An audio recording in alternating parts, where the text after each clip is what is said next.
ఆదికాండము 2వ అధ్యాయము. ఆకాశమును భూమియు వాటిలోనున్న సమస్త సమూహమును సంపూర్తి చేయబడెను.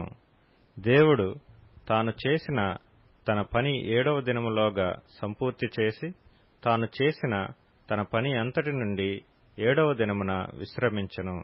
కాబట్టి దేవుడు ఆ 7వ దినమును ఆశీర్వదించి పరిశుద్ధపరచెను. ఏలయనగా దానిలో దేవుడు తాను చేసినట్టియు సృజించినట్టియు తన పని అంతటి నుండి విశ్రమించెను. దేవుడైన యెహోవా భూమిని ఆకాశమును చేసిన దినమందు భూమ్యాకాశములు సృజించబడినప్పుడు వాటి వాటి ఉత్పత్తి క్రమము ఇదే. అది వరకు పొలమందలి ఏ పొదయు భూమి మీద నుండలేదు, పొలమందలి ఏ చెట్టును మొలవలేదు. ఏలయనగా దేవుడైన యెహోవా భూమి మీద వాన కురిపించలేదు, నేలను సేద్యపరచుటకు నరుడు లేడు. అయితే ఆవిరి భూమి నుండి లేచి నేల అంతటినీ తడిపెను. దేవుడైన యెహోవా నేల మంటితో నరుని నిర్మించి వాని నాసికా రంధ్రములలో జీవవాయువును ఊదగా నరుడు జీవాత్మ ఆయెను. దేవుడైన యెహోవా తూర్పున ఏదెనులో ఒక తోట వేసి తాను నిర్మించిన నరుని దానిలో ఉంచెను. మరియు దేవుడైన యెహోవా చూపునకు రమ్యమైనదియు ఆహారమునకు మంచిదియునైన ప్రతి వృక్షమును, ఆ తోట మధ్యను జీవ వృక్షమును, మంచి చెడ్డల తెలివినిచ్చు వృక్షమును నేల నుండి మొలిపించెను. మరియు ఆ తోటను తడుపుటకు ఏదెనులో నుండి ఒక నది బయలుదేరి అక్కడి నుండి చీలిపోయి 4 శాఖలాయెను. మొదటి దాని పేరు పీషోను. అది హవీలా దేశమంతటి చుట్టూ పారుచున్నది. అక్కడ బంగారమున్నది. ఆ దేశపు బంగారము శ్రేష్టమైనది.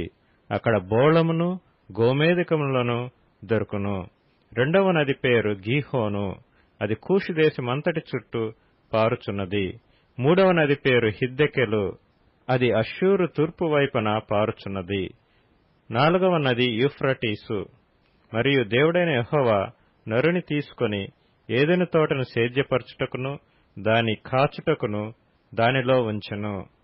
మరియు దేవుడైన యెహోవా ఈ తోటలోనున్న ప్రతి వృక్ష ఫలములను నీవు నిరభ్యంతరముగా తినవచ్చును. అయితే మంచి చెడ్డల తెలివినిచ్చు వృక్ష ఫలములను తినకూడదు. నీవు వాటిని తిను దినమున నిశ్చయముగా చచ్చెదవని నరునికి ఆజ్ఞాపించెను. మరియు దేవుడైన యెహోవా నరుడు ఒంటరిగా నుండుట మంచిది కాదు, వానికి సాటియైన సహాయమును వాని కొరకు చేయుదుననుకొనెను. దేవుడైన యెహోవా ప్రతి భూజంతువును ప్రతి ఆకాశ పక్షిని నేల నుండి నిర్మించి ఆదాము వాటికి ఏ పేరు పెట్టునో చూచుటకు అతని యొద్దకు వాటిని రప్పించెను. జీవము గల ప్రతి దానికి ఆదాము ఏ పేరు పెట్టెనో ఆ పేరు దానికి కలిగెను.